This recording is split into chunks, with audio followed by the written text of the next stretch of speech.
Bienvenidos a Mesa Diálogo, este espacio que propone Rosario3.com para hablar de música, y vamos a hablar con un enorme músico de la ciudad de Rosario. Ya no transita tanto por la ciudad de Rosario, la capital lo ha seducido, esto dicho en buenos términos, por supuesto. Ya hace algún tiempo que no está justamente entre nosotros, pero está justamente de recorrida por todo el país presentando su nuevo disco, y vamos a charlar un rato acerca de la vida justamente de Franco Luciani. Franco, bienvenido, ¿cómo estás? ¿Qué tal, Ale? Un gustazo estar acá con vos, charlando un rato. Pero bueno, volviendo siempre, ¿no? Siempre se vuelve, ¿eh? Sí, estamos cerca, como dijo Fito, está cerca. Y bueno, el que se fue de la Chicago Argentina a la Reina del Plata soy yo. Incluso yo tengo toda mi familia acá. Está todo acá. Claro. Así que siempre es una buena excusa volver. Sí, obviamente, claro que sí. Yo te conocí de Franquito. ¿Sí? Entre Franquito y Franco pasaron un montón de cosas, ¿no? Pasaron muchas cosas. Hay algunos atrevidos todavía que son más chicos que yo y me dicen Franquito. Todavía Franquito. Pero sé que cariñoso.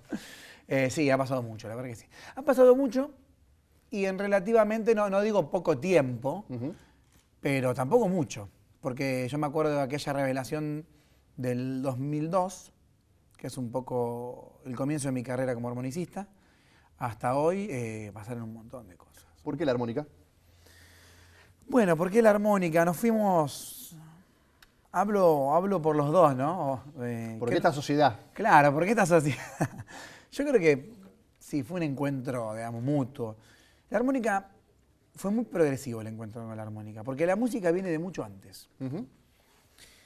Mi viejo es un melómano, que me enseñó a escuchar de todo, y me sigue hoy invitando a escuchar y siendo crítico, incluso en el buen sentido, ¿no?, de lo que hago. Mi vieja, la música del litoral, que es por ahí lo que no cubrió mi viejo, porque mi viejo cubrió todo lo demás.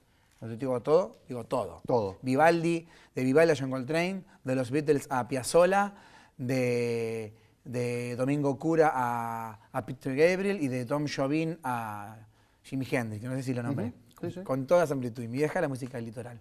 Después mi abuelo, Orlando, era cantante lírico, fue uno de los gestores de lo que soy la Asociación Rosarina de Artistas Líricos, la verdad. Mi abuelo Domingo, por el lado de la música, digamos, era militar, de la banda. De la banda militar. De la banda militar. Y bueno, mi tío y mis primos, mi tío Darío, mi prima Joana y Lorenzo, viven en Francia. Ya mis primos son franceses. Por eso yo siempre digo, joder, yo soy como Gardel también. Tengo familia en Toulouse, porque de ahí es Gardel, ¿no? Y bueno, y mi hermano Leonardo, el cantante de Fluido, Lolo, a quien yo lo seguía en las primeras bandas.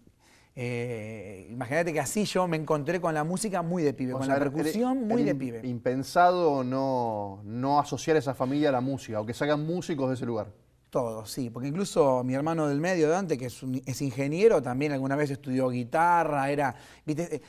Antes era más común también, ¿no? ¿Ingeniero recibido? Ingeniero recibido, ingeniero químico. Para la tranquilidad de papá y mamá, hay alguien que pudo colgar o sea, alguien puso un diploma, un académico ahí, ¿no? Claro, un diploma de ingeniero. Yo tengo el de maestro nacional de música, ahí está, pero no el de ingeniero. Sí, era inevitable. Lo que pasa que la armónica no había llegado. Entonces, la batería, yo estudié batería y percusión sinfónico, el mundo maravilloso de la percusión sinfónica, que es ese mundo de la percusión toda escrita. Hasta el mínimo golpe de triángulo está escrito en la partitura. Yo solo estudié también batería popular y percusión popular en las tres principales escuelas aquí. En la municipal, cuando estaba en el bajo, antes de que esté en calle Oroño. Sí. En la provincial, que estaba en calle Córdoba, por eso, para andar por la peatonal para mí era cosa de todos los días. Y en la Siberia. La armónica llega cuando yo tengo, no sé, qué sé yo, 17, 18 años. Y llega la armónica como quien juega con instrumentos, que en definitiva es lo maravilloso de la música. Los músicos, la gran mayoría, llegamos alguna vez así, ¿no? Y empecé a sacar mis primeras melodías. Después descubrí la armónica cromática, que es esta que tiene este botoncito acá al costado, que le da los semitonos y bemoles. Ahí yo laburaba con mi viejo, comerciante. Camioneta, dando vueltas por toda la ciudad. Y guantera, la primera armónica cromática que tenía. En realidad no podíamos llevar la batería en el vehículo. Entonces, ni los timbales, ni nada. Era mucho más fácil llevar en la guantera una armónica. Definitivamente. Y bueno, para mí era fenómeno, porque mi viejo me decía, a ver, sacá esta melodía. Y él la tarareaba y le iba construyendo. Y la sacaba. 1, 2, 3 melodías. Y mi viejo me decía ya, vos tenés facilidad para un instrumento melódico. Y también me lo decían algunos profesores de las escuelas, las escuelas que nombré en la universidad que nombré. Y a mí casi que en mi adolescencia no me gustaba eso. Me ofendía. ¿Por qué? ¿Por qué no te hacía acordes? Pero en el fondo me hacía un poquito de ruido. Sí. Y después empecé a estudiarla, porque yo sabía leer música de chico. O sea, tenía la cuestión formal académica. Claro, entonces yo iba a la biblioteca y decía, dame lo que me pidió el profesor de audio perceptiva, de batería, de lo que sea. Y decía, dame la carpeta de flauta traversa año 2.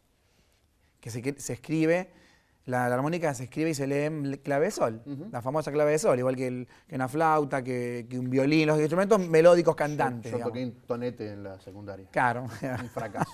Fracaso como músico. Yo con suerte distinguía una blanca y una negra en un pentagrama. Bueno. Con mucha suerte. Después se empieza.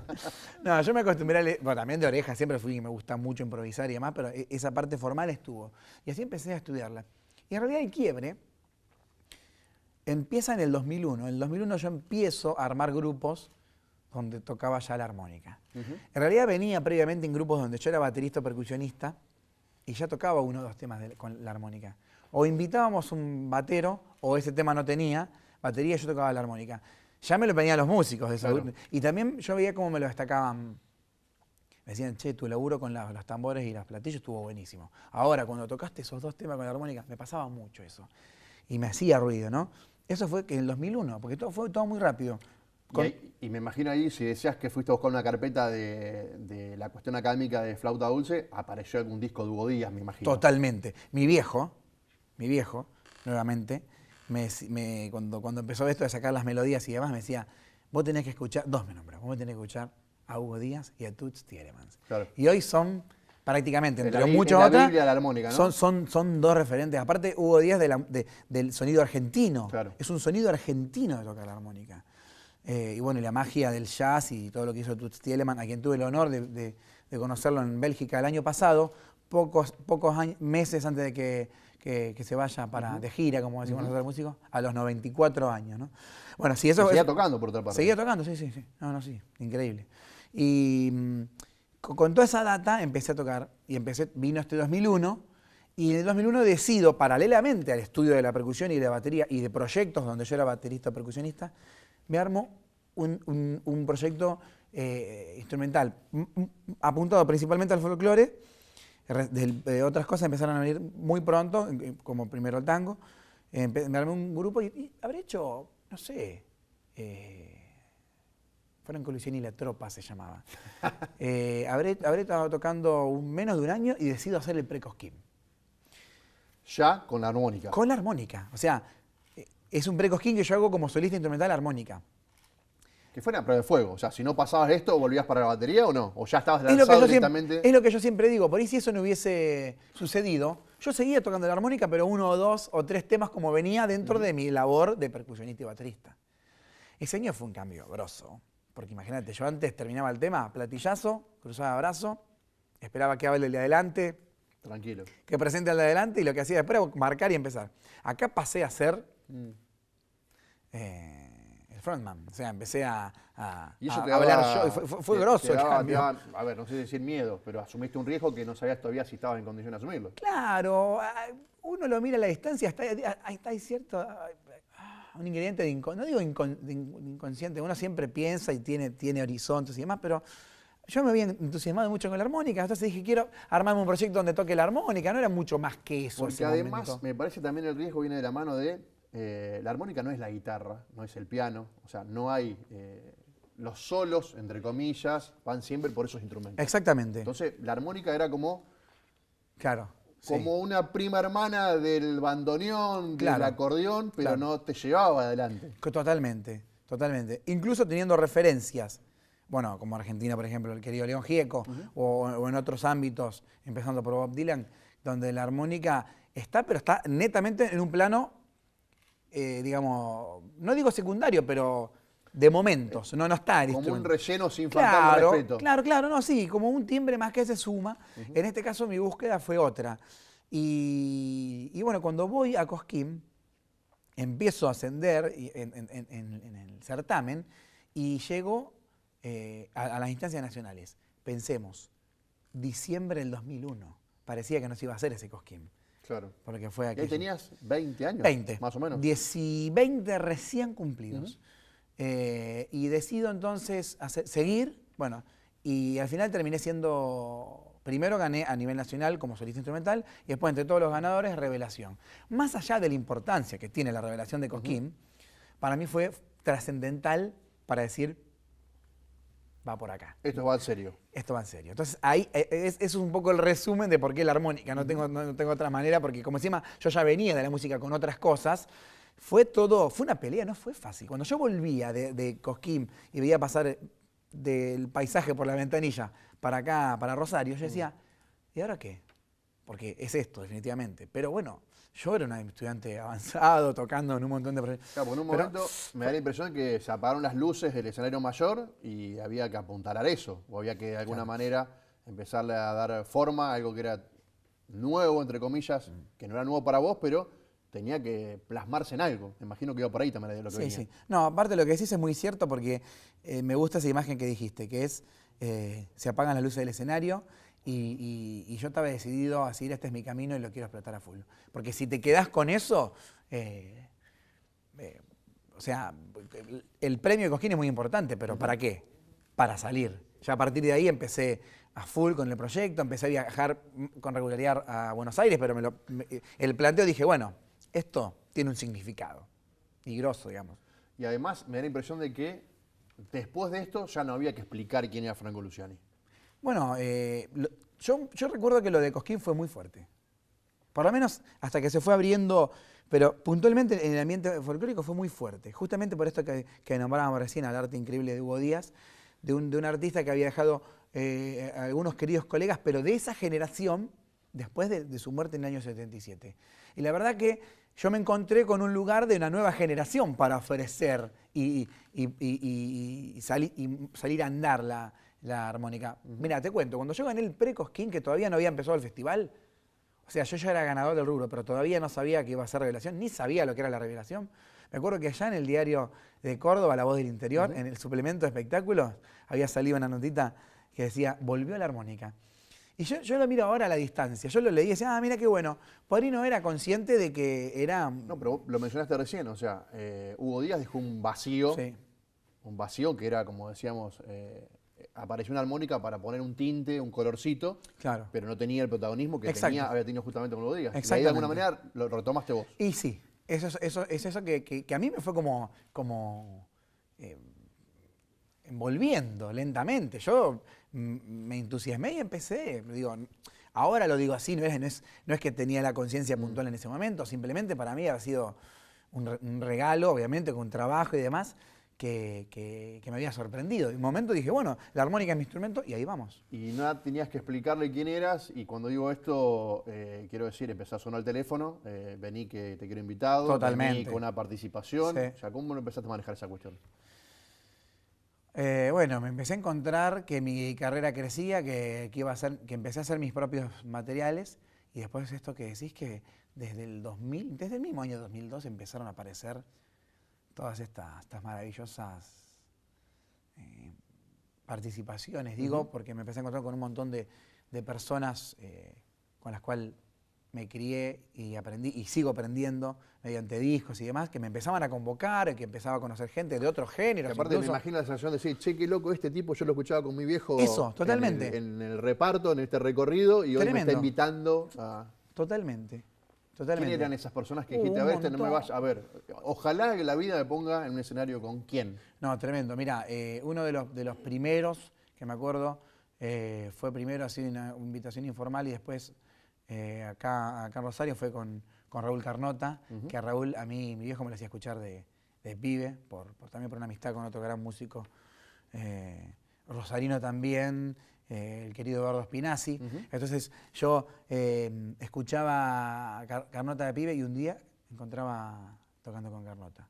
Otro día, no sé, me pasó también acá, mirá vos qué loco, yo lo conocí en Cosquín, pero acá en la escalinata del Parque España por primera vez con Pedro Aznar.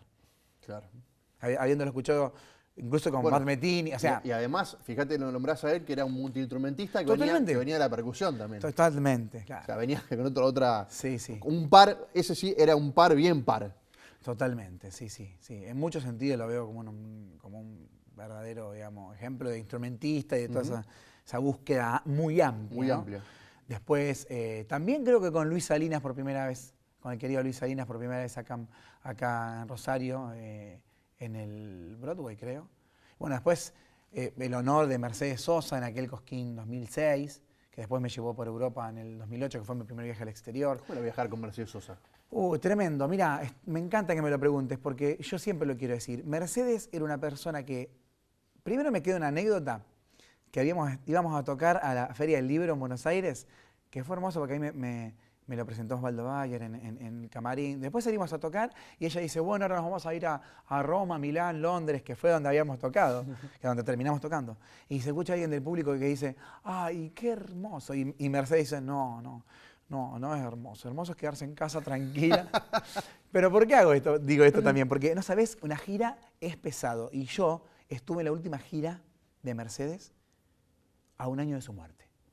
Fue su última gira a Europa. Creo que después fue a Brasil y a Israel y después ya dejó de viajar. Imagínate con todo el viaje que tenía y las giras que tenía encima. Sí, además la carga emotiva de que totalmente. Quizás uno no decía que se la veía a venir, pero había una sensación de que no mucho tiempo más se iba a bancar esos recorridos, ¿no? Exactamente, porque eso yo lo viví en carne propia, lo vivía con tenerlas al lado en un avión. El esfuerzo que hacía, porque una gira es cambiar a cada rato, muchas veces de horario, de comidas, el agua distinta, los climas pueden ser distintos según las distancias. Es volver después de tocar en un concierto a la 1:30 de la mañana al hotel y viene el productor y dice a las 5:30 acá todo porque es así. Bueno, y eso en esa época, como tal cual acabas de decir vos, a Mercedes le costaba un montón. Y sin embargo, terminaba de tocar, se cerraba el telón, qué sé yo, en Londres y la gente a rabiar, aplaudiendo, y ella se daba vuelta y decía, gracias por... Nos agradecía a nosotros, ¿entendés? Nosotros. Que bancamos ahí. Claro, imagínate. Entonces, ¿qué tenemos que decirle nosotros? Si ella nos agradece. Realmente era una persona que iba abriendo camino, y lo hizo con muchísimos artistas. Yo tuve la suerte en esa última etapa. Iba abriendo camino y miraba para atrás y decía... Vengan conmigo. Aparte, después de esto, decía, después de esto puedo tocar, puedo aguantar. Porque además me da la sensación que de haber sido una presión también. O sea, es decir, estoy tocando a Mercedes Sosa, estoy llevando mi música a Roma, a Londres. ¿Lo viste así? Sí. ¿Estabas de alguna manera, corría un...? Sí. Mira, yo recién nombramos a Toots Thielemans. Hace unos días tuve el gusto de compartir escenario con uno de los grandes músicos del Brasil, reconocido en todo el mundo como un gran jazzista, incluso, pero es también un folclorista, que fue Alberto Gismonti, en el CCK hace unos días. Bueno, te lo nombro porque tanto Gismonti como Toots Thielemans y este caso de Mercedes Sosa, es lo que me decías vos, son personas que las tenías al lado y sentías una cosa... Corría con la piel, ¿no? Un compromiso. Uno después cuando toca, te olvidás y tocas. Al fin y al cabo termina siendo... no es fácil, pero lográs eso de que, bueno, estás tocando. Pero en la previa, esta que me decía recién, de la conciencia, estoy acá, voy a tocar acá con Mercedes. Hay que cruzar el umbral de es un par tuyo. Sí. Pero hay que hacer este recorrido. Y volviendo a lo que hablábamos recién, decía, ¿cuánto escuché a estos tipos en mi formación? Y en un momento te abren el corazón, porque era abrir el corazón. Y bueno, mucho aprendizaje. También es un momento muy fuerte, muy intenso de aprendizaje también. Acá tengo en mi mano el 8º disco, Anda en el aire. ¿Qué es este disco? Bueno, este disco definitivamente es una nueva etapa en mi carrera. La vida es un mismo camino, siempre digo lo mismo. Pero hay momentos donde uno es sencilla, necesita hacer una posta y de una u otra manera, por lo menos en esos estadios, volver a empezar. No de cero, digo, como un mirar para un nuevo horizonte y Anda en el aire es eso, porque es un disco que se hizo esperar más que otros, porque de todos los discos anteriores tienen una regularidad de año y medio, 2. Es un proyecto nuevo que hice con Leonardo Andersen en guitarra y Pablo Mota en contrabajo, que son dos tremendos músicos. Tiene otra estética a otros proyectos. Tiene más repertorio mío, También me encanta ser intérprete, me gusta tomar un clásico y decir, esta es mi mirada de esto. Tiene algunas cositas cantadas también, empiezo a esto que me gusta mucho, que es, mi voz es la armónica, pero también me gusta esto de cantar algún estribillo, en algunos momentos canto más, menos. Entonces es un disco que contiene para mí muchas cosas diferentes. Recién lo mencionabas a Luis Salini y me acuerdo de haber charlado alguna vez con él y hablamos justamente de esto, del hecho de que palabras más, palabras menos, él me decía como que se había amigado con la voz. Claro. Una cuestión de que a él se lo asociaba como un gran, enorme intérprete de la guitarra, pero como que la voz estaba en un segundo plano y que de alguna manera empezó una amistad que después fue plasmándose en un disco. La voz siempre estuvo ahí, estaba latente y tenías ganas y no te animabas. ¿Cómo fue la cuestión? Sí, fue un poco así, fue un poco así. Está bueno también lo que decís del querido Luis Salinas, porque yo lo tomo como un ejemplo en muchas cosas, en su diversidad musical, en hacer lo que... decirme, hacer lo que vos sientas. Nunca hablamos del tema cantar, pero si te gusta hacer este género y este, no importa que en la batea se encarguen los demás, cómo acomodan los discos y demás, porque él tiene también un poco eso. Sí, claro. Entonces, y también lo es como un ejemplo de un instrumentista que su voz es su guitarra, pero que canta. Definitivamente que es uno de los ejemplos en los que, digamos, que me apoyé para decir, bueno, a ver cómo va esto. Porque yo vengo un tiempo ya con un camino ganado, realizado con la armónica. Bueno, es algo nuevo que también, viste, en ese nuevo intento. Sumamos un instrumento más. Claro, y uno nunca sabe cómo va a funcionar, cómo va a ser recibido. Lo que sí te digo es que fue muy progresivo, porque a mí esto de estar tocando una melodía casi como un cantante, siempre lo he tomado un poco así con la armónica, me pasaba que por ahí, fugazmente, en una milésima de segundo me pasaba por la cabeza, uy, ahí viene el estribillo. Qué lindo sería cantarlo. Y no lo hacía. Bueno, ahora sí empezó a hacer. Previo a hacer algunos coros, digamos, fue un proceso. Y se dio bastante natural. Es algo que hago con mucho gusto. ¿Estás cómodo? Estoy cómodo. Y quiero estarlo. Uno va un poco redescubriendo también el tema de la voz. Es una cosa diferente, no es una... O sea, no es... la pensás de otra manera, ¿no? Cuando pensás hasta cómo tenés que hablar, porque tenés que cuidar la garganta, ya no... Son cosas diferentes. Es un mundo bastante nuevo, pero muy interesante.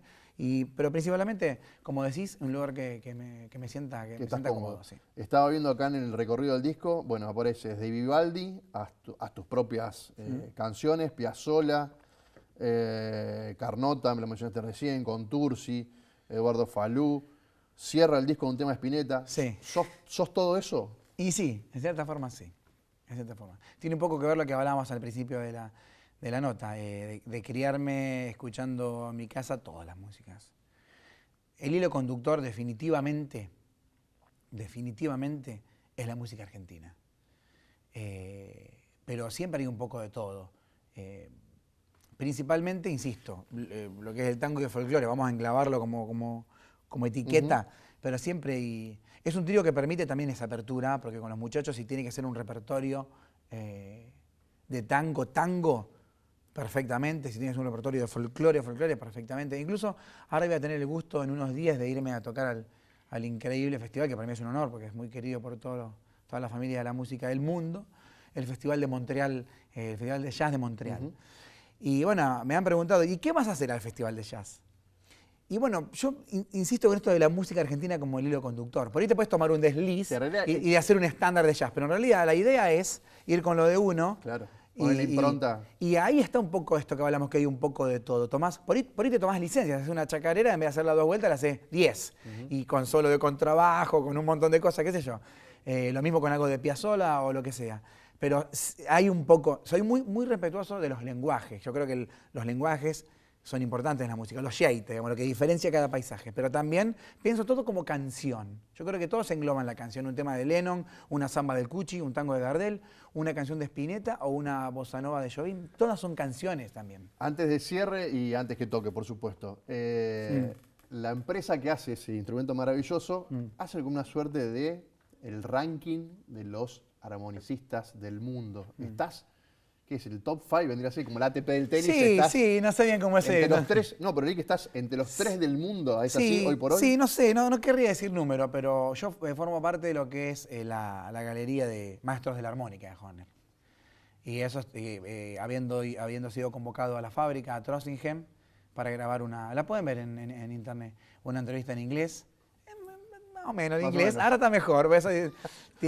Y es maravilloso porque Hohner es como, qué sé yo, como Gibson o como a la guitarra. Los músicos van a... el bajo de McCartney. Por ejemplo. Bueno, entonces haber sido convocado para ser parte de esa galería de entrevistados que somos algunos en el mundo como maestros de la armónica en Alemania, ¿no? Que como son también los alemanes en esas cosas, es maravilloso.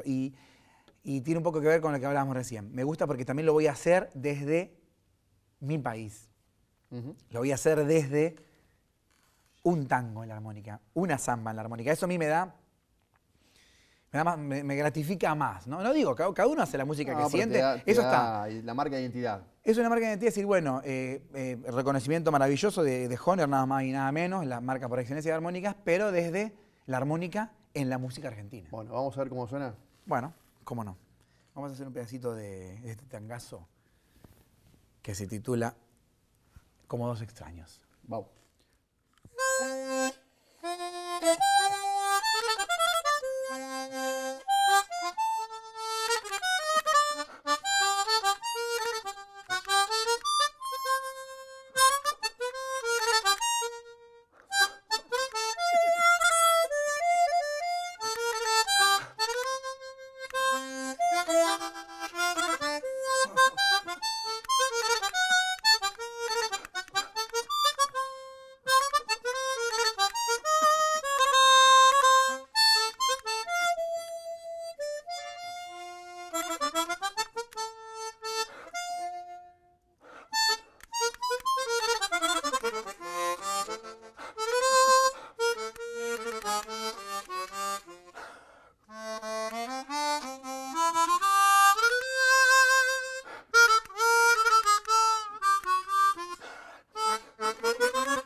Maravilloso. Gracias, Franco. Sí, un placer. Gracias por haber pasado este ratito por Mesa Diálogo, por haber pasado por tu ciudad y hacer justamente un apartado para poder tener esta charla. Gracias y lo mejor para lo que vendrá. Gracias, un placer charlar un poco de la vida, del camino y siempre te voy a tener al tanto de cada nueva aventura. Así que dale, siempre un placer. Gracias, Franco. Gracias. Franco Luciani pasó por la mesa, esta Mesa Diálogo, así que espero que lo hayan disfrutado tanto como lo disfruté yo. Nos vemos la próxima.